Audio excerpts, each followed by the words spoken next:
राधे राधे दोस्तों, आज हम लेके आए हैं अपने कर्मों का फल तो भोगना ही पड़ेगा। मतलब कर्मों का फल तो मिलेगा। एक बार एक राजा थे, वो बहुत धर्मात्मा थे। उन्होंने ठाकुर जी का एक मंदिर बनवाया और वहां पर एक पुजारी को नियुक्त किया।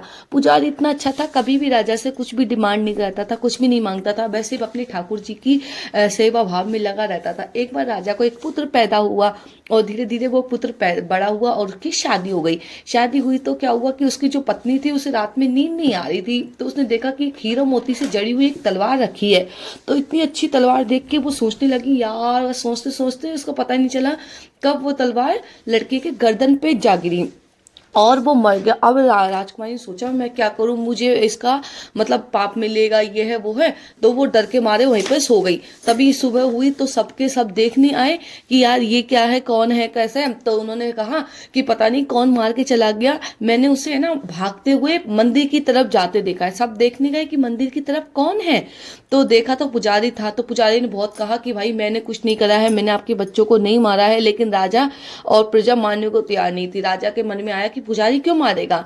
लेकिन राजा फिर भी थोड़ा दयालुता दिखाते हुए राजा ने कहा कि हम तुम्हें मारेंगे नहीं, तुम्हारे हाथ काट देंगे। और पुजारी के हाथ कटवाए। अब पुजारी सोचने लगा कि मुझे किन कर्मों का फल मिला है जो मेरे बिना बात हाथ कट गए।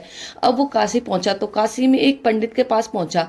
उसने उसके घर में देखा कि उसकी पत्नी उसको बहुत गालियां दे रही थी, चिल्ला रही थी। और पंडित आया तब भी वो पत्नी गाली देती रही, चिल्लाती रही। तो काशी वाले गुरुजी से उसने पूछा कि आपको मेरी बात तो बाद में, पहले आप बताइए आपको किस बात पे इतने चिल्लाती है, गाली देती है, आपके किस कर्मों का फल है।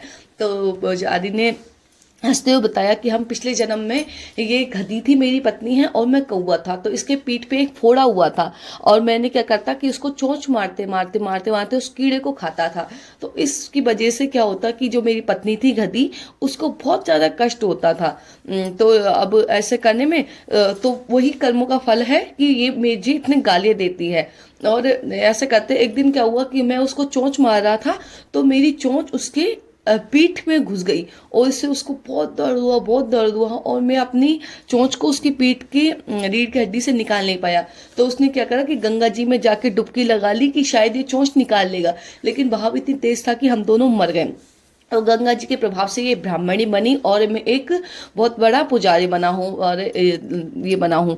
तो उसी जन्म का कर्म है कि हम दोनों पति पत्नी के रूप में आए हैं। अब वो अपने फल हैं जो निकाल रही है और मुझे गालियां देती है। एक दिन उसे शायद समझ आ जाएगा कि मैंने उसे दर्द देने के लिए नहीं, बल्कि ये तो मेरा ही कर्म था। ये तो मेरा उस समय का कर्म था। तो ये समझ जाएगी। अब तुम्हारा बताओ। तो उसने बताया, पूरी कहानी बताई, घटना कि ऐसे ऐसे मेरे हाथ कटवा दिए गए। तो पुजारी ने हंसते हुए कहा कि तुम पिछले जन्म में बहुत बड़े ब्राह्मण थे और एक बार एक गाय कसाई को मारने के लिए भागा। तो गाय तुम्हारे सामने से जंगल की तरफ भाग गई। तुम, कसाई ने पूछा कि कहाँ पर है गाय। तो तुमने क्या करा कि हाथ करके उधर की तरफ बता दिया कि यहाँ पर है गाय। और कसाई ने उसे फावड़े से मार दिया और दोनों मर गए। उससे शेर शिकारी को और गाय को दोनों को खा गया। और इसी जन्म में दोनों एक रात के लिए मिले और जो गाय बनी थी उसकी राजकुमारी, उसने अपने जन्म का बदला ले लिया है। तुमने उसे उसकी तरफ हाथ करके बताया था कि उधर जंगल की तरफ गई है। तो जिस हाथ से बताया था राजा ने उस हाथ को कटवा दिया। तो ब्राह्मण ने माना कि भैया अपने कर्मों का फल तो हमें भोगना ही पड़ेगा। तो ये कहानी आपको कैसी लगे प्लीज जरूर जरूर से जरूर बताएं। Okay, bye bye, Radhe Radhe सबको।